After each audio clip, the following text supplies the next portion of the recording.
Eh bien, salut à tous. Alors, il est 5h30 du matin. J'ai un vide-grenier à faire.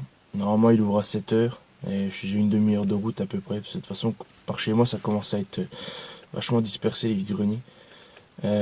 Étant donné qu'on a changé les heures cette nuit, je préfère y aller pour 6h. C'est sûrement des mecs qui vont se ramener là-bas à cette heure-là. Donc, enfin, bon, bref, vous m'avez compris. Franchement, je le sens pas. Il y a un vide-grenier dans tout le secteur, donc tous les ratisseurs vont y être. Là, je pense que ça va être horrible. Il y a prévu 180 exposants, je crois, déjà de réservés. Après, je suis sûr que comme d'habitude, il y en a au moins 50 qui vont pas venir. Donc ça va être vite réglé. Je filmerai pas de nuit parce que là, comme vous avez vu dans l'autre vidéo, ça rend mal. Donc je préfère ne pas continuer à faire des lives dans le noir. Je trouve pas intéressant. Donc j'attendrai que le soleil se lève et puis je ferai un petit tour du vide-grenier. Donc j'aurai sûrement déjà fait mes achats avant. Et ben je vous laisse là-dessus et puis ben à tout de suite.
Eh bien, tout le monde, alors il est 8h du matin, je rentre du vide-grenier, donc on m'a placé à 6h du matin sur un parking, le parking de l'université du secteur.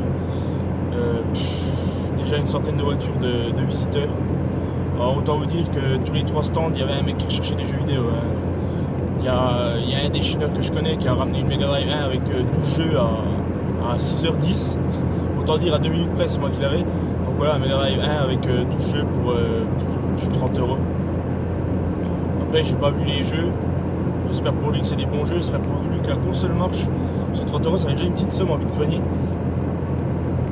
Mais bon, après, c'est le mec qui il collectionne depuis 25 ans. Et puis tout ce qu'il a en double, il échange ou il revend pour pouvoir se faire le full set GameCube.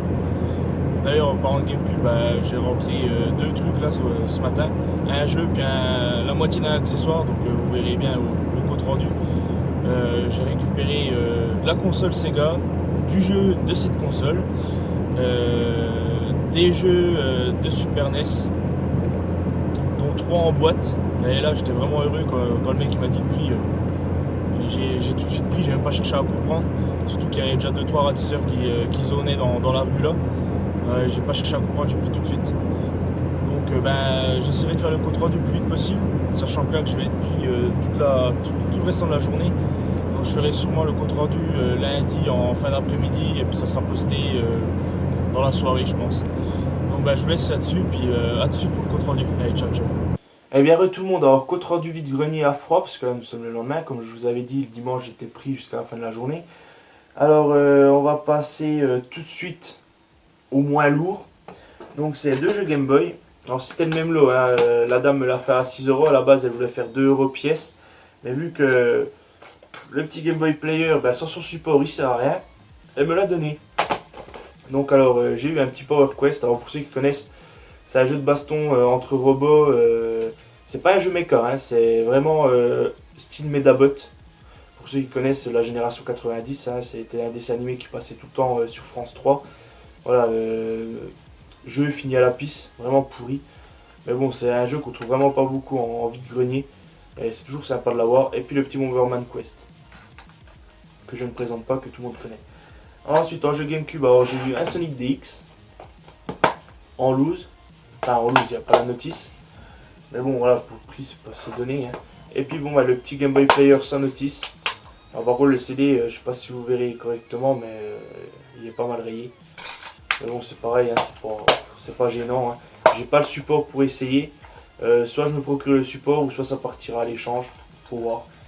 Faut voir. Donc, ensuite, donc pour le Lola, c'est fini. Donc voilà, comme je vous ai dit, c'était pas grand chose, c'était pas le plus lourd. Hein. Alors maintenant, on va passer à la console Sega. Alors, c'est une console que j'ai eue quand j'étais gosse, qui appartenait à mon frère. Mon frère me l'a donnée, et moi je m'en suis débarrassé il y a de ça 2 ans, parce qu'elle n'a pas donné d'ouvrir une boutique de jeux vidéo, et puis il recherchait des vieilles consoles, et je lui ai dit que j'avais cette console-là, et il était intéressé, donc il me l'a repris vraiment à prix très correct. Hein. Il me l'a pas repris à 5 euros, hein, franchement, il a été très correct sur le prix. Mais voilà, c'est une console que j'ai regretté après plus tard. Et de la récupérer là pour 15 euros avec 16 jeux, eh ben, je peux vous dire que j'étais heureux. Hein. J'étais heureux. Donc c'est la petite Game Gear, voilà, avec la Dragon encore officielle et les cache-piles. Alors bon, bien sûr, hein, c'est une Game Gear, donc qui dit Game Gear dit condensateur de merde. Donc voilà, contraste HS. Et puis il y a que la lime qui est encore bonne, mais je pense que je vais tout changer, hein, tant qu'à faire. Donc voilà, son et puis contraste HS. Donc je viens de commander le 4 kit. Je viens de faire l'acquisition d'un petit fer à souder à l'étain. Bon, j'ai des connaissances en soudure, ça devrait pas trop me poser de problème. Donc, à voir. Parce que pour l'instant, ça sert à rien de jouer avec une Game Gear avec le contraste HS, parce que c'est injouable, c'est un coup pour être dégoûté de la console. Hein. Donc maintenant, on va passer au jeu. Alors, j'ai eu un petit triplé de Sonic 1. Voilà. Autant vous dire que je vois pas pourquoi, parce que les 3 marchent. Voilà. Ensuite, un petit Sega Games Pack 4 in 1. Voilà. Alors, aucune bouse hein, dans les 16 jeux, hein, c'est un truc de malade. Il n'y a pas de Coolooms, il n'y a pas de jeu de foot, il n'y a rien. Bah, à part le jeu en 4-in-1, mais voilà quoi, c'est tout. Alors on va commencer, alors, bien sûr c'est toutes des boîtes de protection officielles Game Gear. Hein. Alors, on va commencer par un Prince of Persia, un petit Hook, un petit Space Harrier, un petit Castle of Fusion, un petit Batman Returns, un Wolf Shield. Alors, je connaissais pas du tout ce jeu là, j'ai regardé un peu des vidéos, ça a l'air d'être pas trop mal. Alors, ensuite un Super Off-Road, un Crystal Warrior. Alors un RPG 2D sur Game Gear ça reste assez rare, donc à voir, je l'ai pas encore essayé, mais au vu des vidéos ça a l'air d'être pas trop mal non plus. Ensuite, un Road Rash, un Terminator, un Aerial Assault, et pour finir, alors la petite cerise sous le gâteau, un Street of Rage 2. Voilà, donc là j'étais content, hein, pareil, je l'ai déjà sur Mega Drive, mais de l'avoir sur Game Gear, ça fait toujours plaisir, surtout que je suis plus console portable que console de salon pour le coup. À part bien sûr la Super NES que je joue souvent avec. Hein. Mais voilà, les consoles de salon, je sais pas, c'est pas pareil. C'est pas pareil. Donc voilà, bah, le Game Gear fini, hein, pour 15 euros, vous avez vu que ça valait le coup. Tous les jeux marchent, hein, je les ai tous essayés vite fait, lancés une fois, donc il n'y a pas de souci là-dessus, il marche du premier coup. Le lecteur n'est même pas oxydé, rien, nickel. Bon alors maintenant on va passer au jeu Super NES. Alors en jeu Super NES j'en ai eu 3 en loose et 3 en boîte. Alors en loose j'ai eu un petit Le Temple du Soleil, voilà, Tintin, en FH, un petit Mario All Stars en NOE, et pour finir un petit Donkey Kong Country en FH. Alors le lot je l'ai payé 20 euros, hein, donc les 3 jeux loose et les 3 jeux en boîte. Vous allez voir que j'ai fait vraiment une grosse affaire.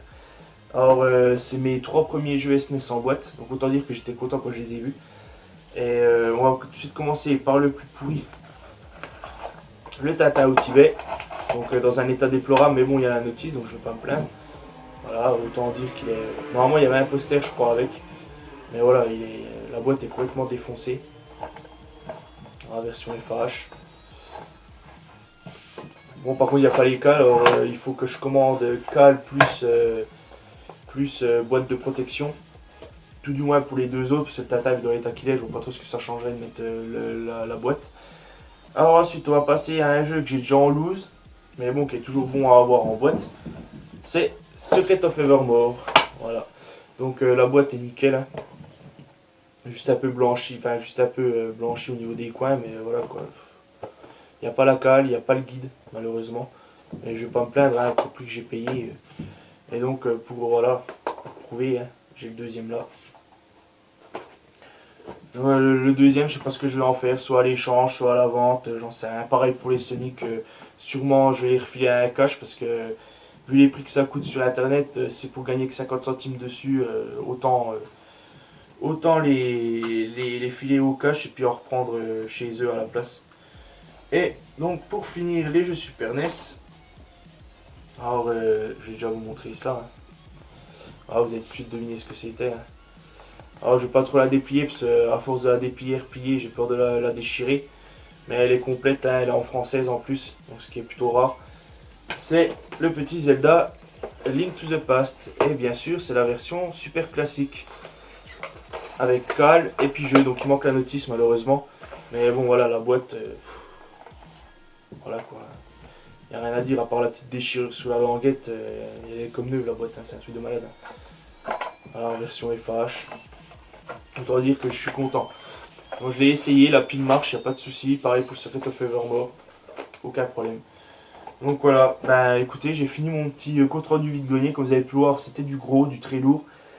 Par contre, la prochaine vidéo du grenier, je ne sais pas quand est-ce que je vais la faire malheureusement.